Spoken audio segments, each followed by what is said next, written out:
नमस्कार, मैं हूं पूजा से। चलिए रुक करते हैं आज की कुछ खास खबरों का। तो वहीं बुलेटिन में सबसे पहले जिक्र उत्तराखंड में पीएम मोदी के दौरे का, जहां उत्तरकाशी में प्रधानमंत्री नरेंद्र मोदी ने जनसभा को संबोधित करते हुए कहा, 2014 के पहले 18 लाख तीर्थयात्री 4 धाम की यात्रा पर आते थे, अब 50 लाख से ज्यादा लोग आते हैं। सरकार रास्ता आसान बनाने के लिए काम कर रही है। कुछ महीने पहले ही मुझे यह अनुभूति हुई कि जैसे मां गंगा ने मुझे गोद में लिया है। दरअसल प्रधानमंत्री नरेंद्र मोदी उत्तराखंड के उत्तरकाशी जिले के दौरे के दौरान वो पहले देहरादून के जॉली ग्रांट एयरपोर्ट पहुंचे। यहां से वो उत्तरकाशी के हर्षिल पहुंचे, जहां उन्होंने गंगोत्री धाम के शीतकालीन गद्दी स्थल मुखबा में पहले पूजा अर्चना की और फिर हर्षिल में आयोजित सार्वजनिक समारोह को संबोधित किया। आइए आपको भी पीएम मोदी के संबोधन को कुछ तस्वीरों के साथ सुनाते हैं और समझने की कोशिश करते हैं कि उनकी तरफ से अध्यात्म के दर्शन और खुशहाल जीवन का फॉर्मूला क्या है, जिसके बाद हम उनका लाइव संबोधन भी आपको सुनाएंगे।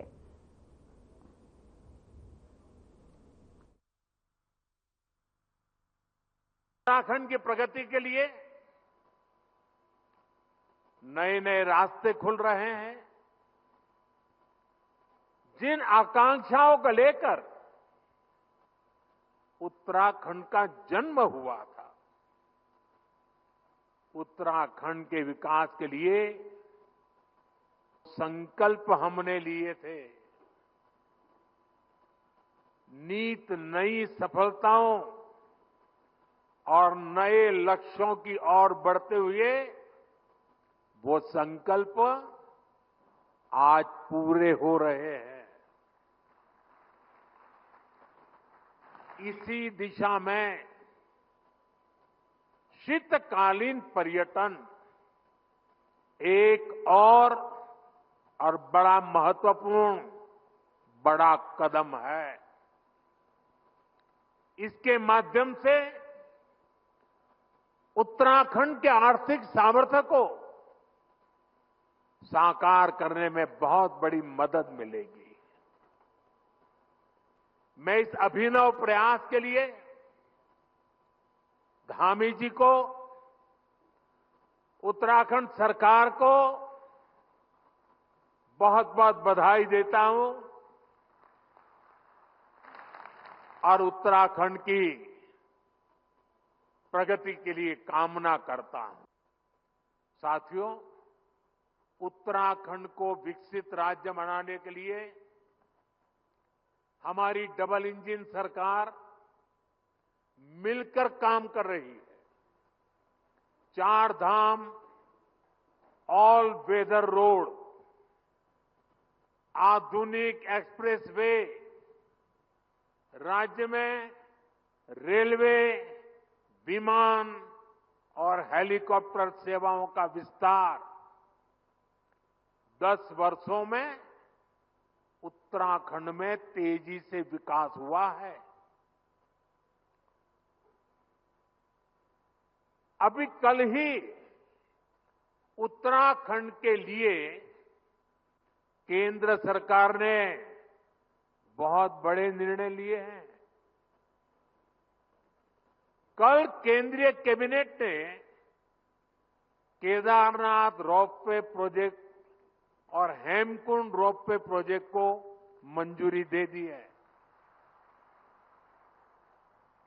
केदारनाथ रोपवे बनने के बाद जो यात्रा 8 से 9 घंटे में पूरी होती है, अब उसे लगभग 30 मिनट में पूरा किया जाएगा।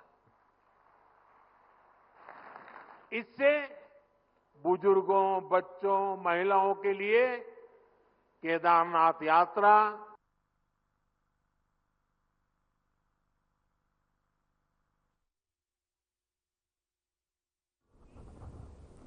अब आपको सीधा पीएम मोदी का संबोधन सुनाते हैं। भारत माता की, भारत माता की, भारत माता की। उत्तराखंड का म्यारा प्यारा भाई बहनों, आप सभी तय मेरी सेवा सौली नमस्कार।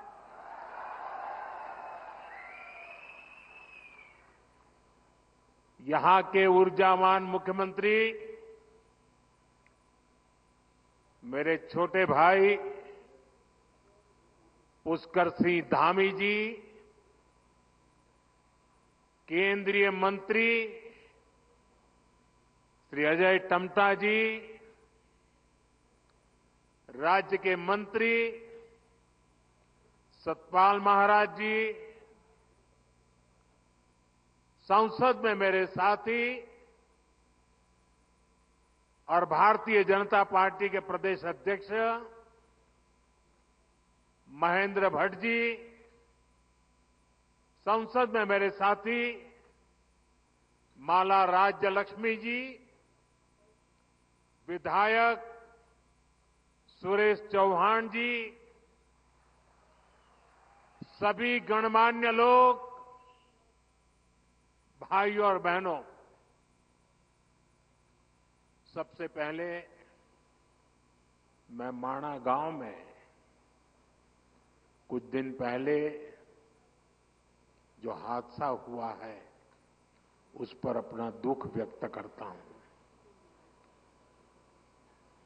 मैं हादसे में जान गंवाने वाले साथियों के परिवारों के प्रति अपनी संवेदना प्रकट करता हूं।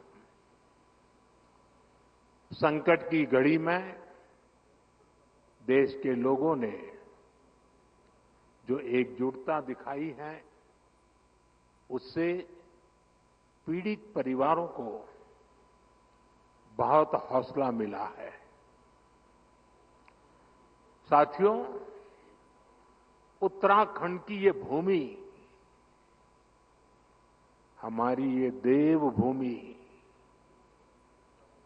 आध्यात्मिक ऊर्जा से ओतप्रोत है।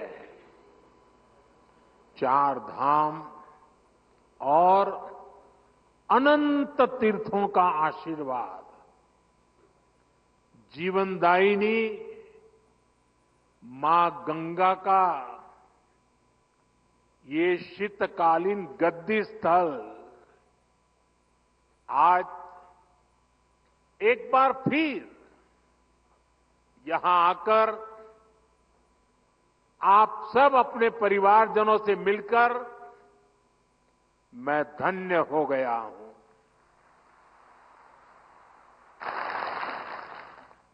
मां गंगा की कृपा से ही मुझे दशकों तक उत्तराखंड की सेवा का सौभाग्य मिला है। मैं मानता हूं उन्हीं के आशीर्वाद से मैं काशी तक पहुंचा और अब सांसद के रूप में काशी की सेवा कर रहा हूं। और इसलिए मैंने काशी में कहा भी था, मुझे मां गंगा ने बुलाया है। और कुछ महीने पहले मुझे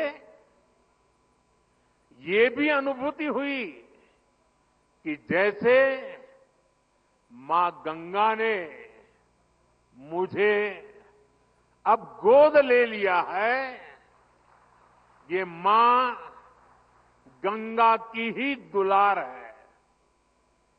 अपने इस बच्चे के प्रति उनका स्नेह है कि आज मैं उनके मायके मुखवा गांव आया हूं।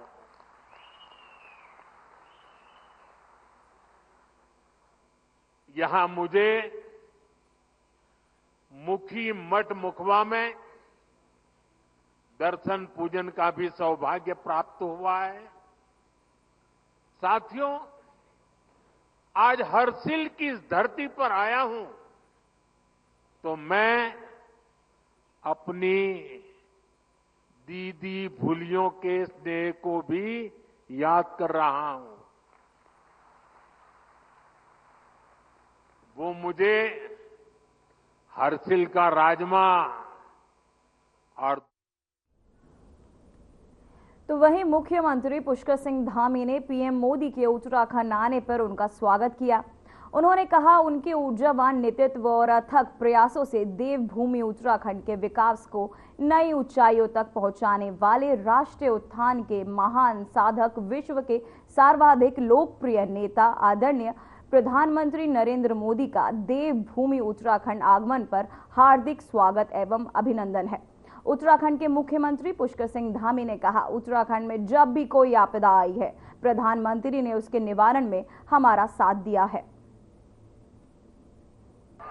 आदरणीय प्रधानमंत्री जी, भारत के इतिहास में आप ऐसे पहले प्रधानमंत्री हैं जिनके पुण्य कदम उत्तराखंड के इस उच्च पर्वतीय सीमावर्ती क्षेत्र पर पड़े हैं। प्राकृतिक सौंदर्य और आध्यात्मिक ऊर्जा से ओतप्रोत इस क्षेत्र में आपके आगमन पर आज प्रदेश के प्रत्येक नागरिक का हृदय प्रफुल्लित है।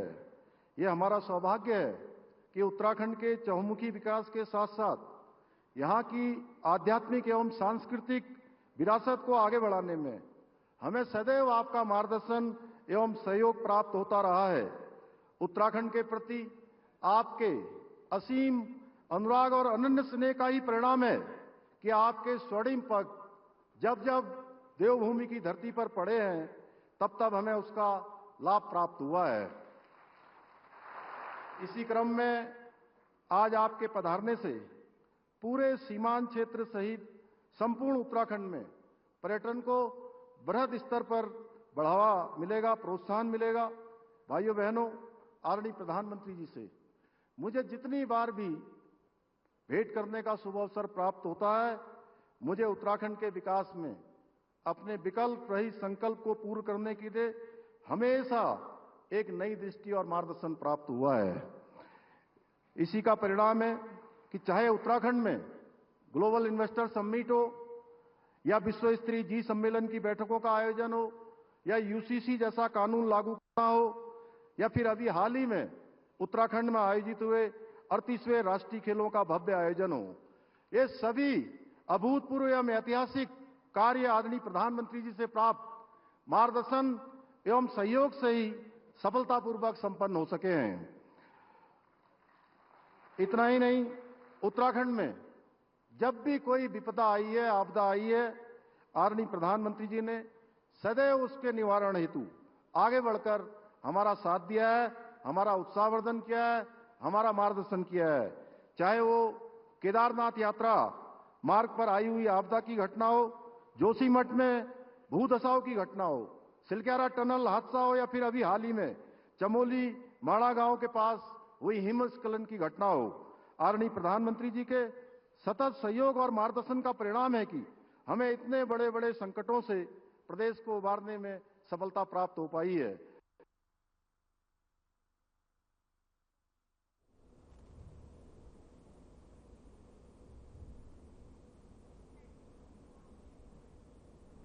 तो वहीं आपको बताते चले, पीएम मोदी ने फ्लैग ऑफ, इसमें पहले पीएम मोदी ने मुखबा में पीएम ने की मां गंगा की पूजा अर्चना। उसके बाद आपको बताते चले सीएम धामी ने उनके संबोधन में क्या कुछ कहा, आइए आपको सुनाते हैं।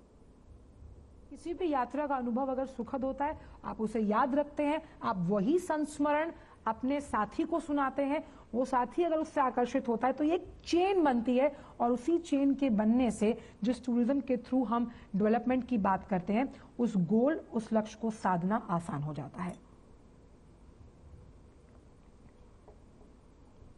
और उत्तराखंड सरकार ने हाल ही में शीतकालीन पर्यटन कार्यक्रम को शुरू किया और शुरू करने का मकसद यही है कि कैसे, क्योंकि विंटर स्पोर्ट्स के साथ साथ अगर शीतकालीन जो मौसम होता है उसमें अलग अलग एक्टिविटीज प्लान की जाएं। तो वहीं पीएम मोदी ने किया फ्लैग, पीएम मोदी का देवभूमि दौरा रहा खास। हर्षिल में ट्रैकिंग व बाइक रैली को उन्होंने दिखाया फ्लैग ऑफ करते हुए पीएम मोदी ने रैली का किया शुभारंभ। पीएम मोदी का देवभूमि दौरा रहा खास। तो वहीं पीएम मोदी का ये दौरा खास रहा, जहां उन्होंने रैली को फ्लैग ऑफ किया।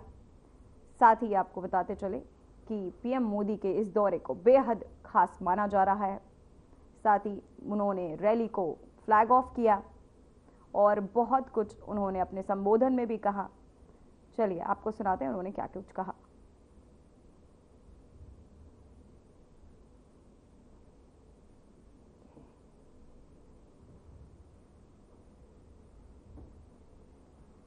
तो वहीं पीएम मोदी ने किया फ्लैग ऑफ। पीएम मोदी का देवभूमि दौरा बेहद खास। हासिल में ट्रैकिंग व बाइक रैली को पीएम मोदी ने किया फ्लैग ऑफ।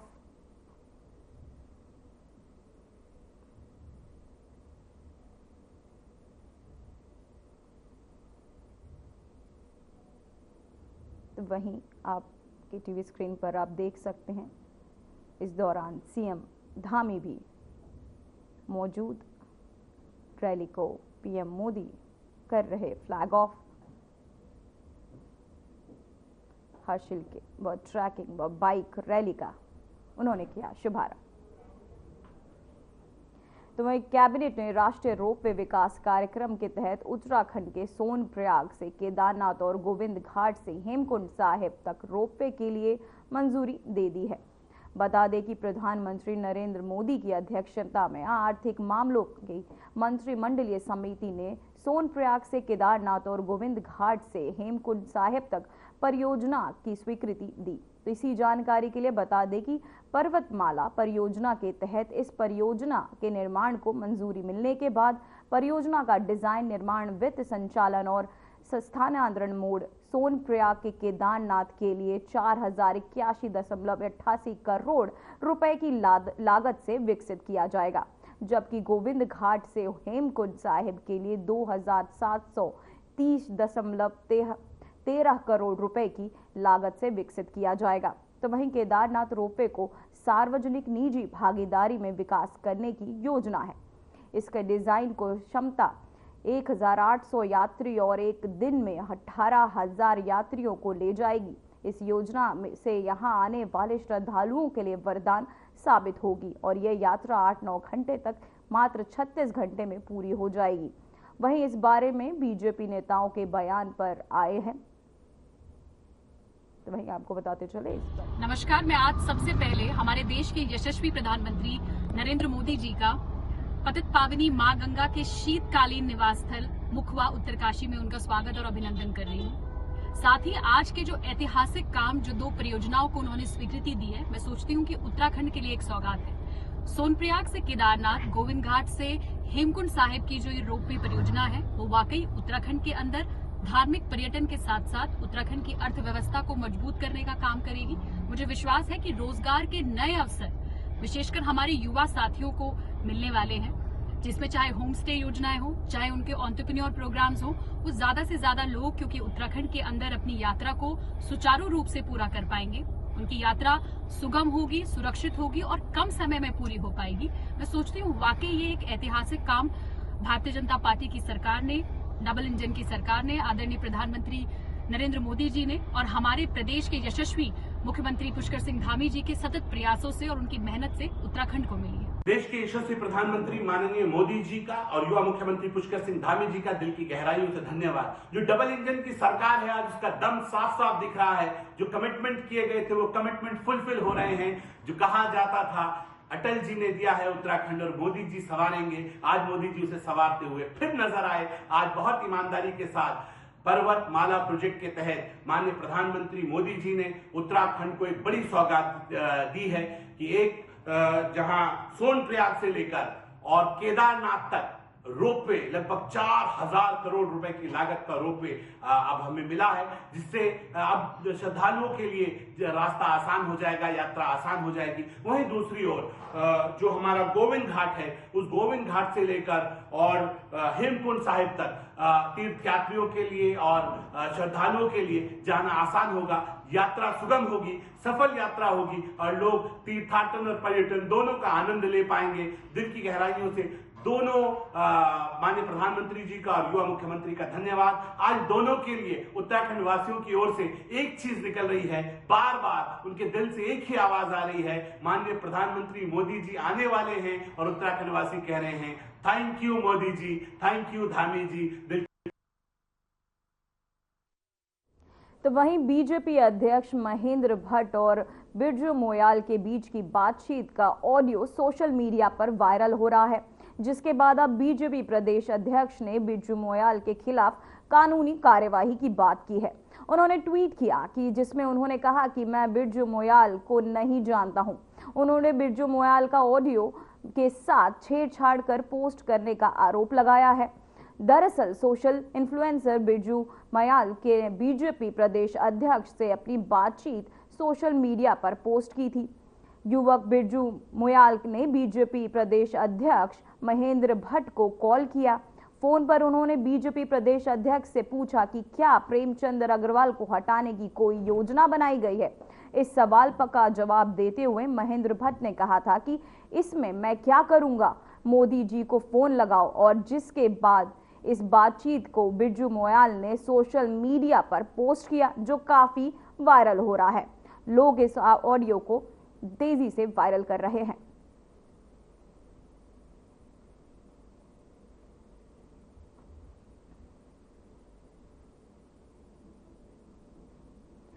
तो वहीं रुड़की में 10वें अंतर्राष्ट्रीय भूजल सम्मेलन का आयोजन किया गया। इस कार्यक्रम में केंद्रीय जल शक्ति मंत्री CR पाटिल मुख्य अतिथि के रूप में पहुंचे। राष्ट्रीय जल विज्ञान के पदाधिकारियों ने पुष्प गुच्छ देकर उनका स्वागत किया, जिसके बाद मंत्री ने सम्मेलन का उद्घाटन किया। तो वहीं आपको बता दें कि सम्मेलन का उद्देश्य भूजल संरक्षण और जल सुरक्षा को लेकर नीति निर्माताओं, शोधकर्ताओं, शिक्षाविदों के और जल प्रबंधकों को एक मंच पर लाना रहा।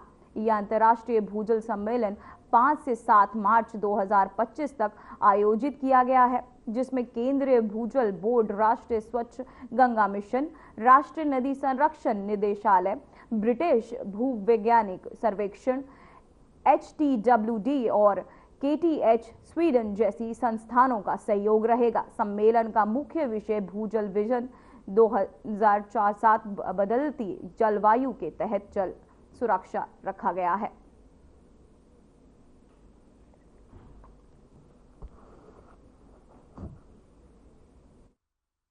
NIH की सबसे बड़ी संस्था ये हमारे देश में है और माननीय प्रधानमंत्री नरेंद्र मोदी साहब ने पानी के ऊपर अलग अलग सेक्टर में जो काम करना शुरू किया है, उसके परिणाम भी हमें मिलने लगे हैं।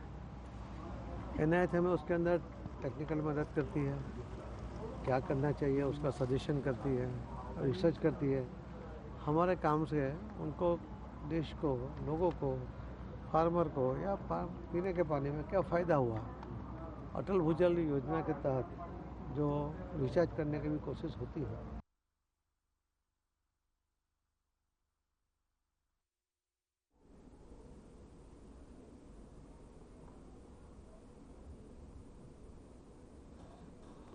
तो वहीं वर्ष 2007 बैच के IAS अधिकारी सचिव आपदा प्रबंधन और पुनर्वास, आपको बताते चले, पुनर्वास विनोद कुमार सुमन का केंद्र सरकार में संयुक्त सचिव पद के लिए इंस्पेक्ट हुआ, जिसमें विनोद कुमार सुमन राज्य गठन के बाद पहले ऐसे IAS अधिकारी हैं जिनका केंद्र सरकार के लिए, आपको बताते चले, इम्पैनलमेंट हुआ है। सुमन वर्तमान में सचिव आपदा प्रबंधन और पुनर्वास के साथ ही राज्य संपत्ति और सामान्य प्रशासन और प्रोटोकॉल की जिम्मेदारी भी संभाल रहे हैं।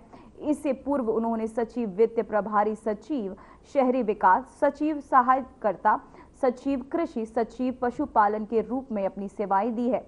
ये राज्य गठन के बाद से अब तक शहरी विकास में सबसे लंबे समय तक निर्देशक रहने वाले अधिकारी रहे हैं। वे चमोली, अल्मोड़ा में, नैनीताल में DM भी रह चुके हैं। उन्होंने राजधानी देहरादून में लंबे समय तक सिटी मजिस्ट्रेट और अपर जिलाधिकारी का पदभार संभाला था और सचिव MDDM भी रहे।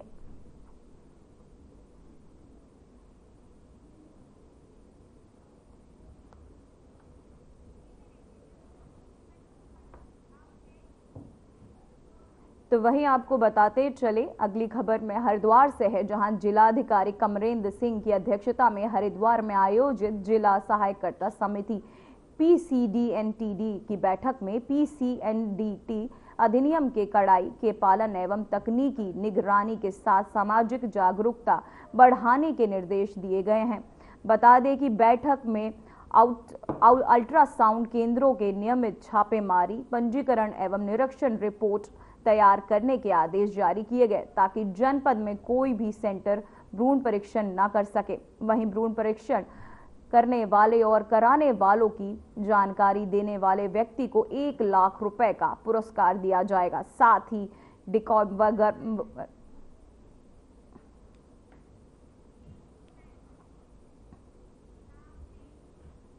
तो वहीं खबर हरिद्वार से है, जहां हरिद्वार पुलिस का फिटनेस जिम का पर कड़ा एक्शन देखने को मिला। बता दें कि कोतवाली रानीपुर क्षेत्र में स्थित शिवालिक नगर में विभिन्न fitness gym, line long gym, oxygen fitness house, fitness factory gym, healthy beginning aerobic centre और स्टार्टअप जिम के पर CCTV रजिस्टर और साउंड सिस्टम की जांच कर नियमों का पालन सुनिश्चित किया गया।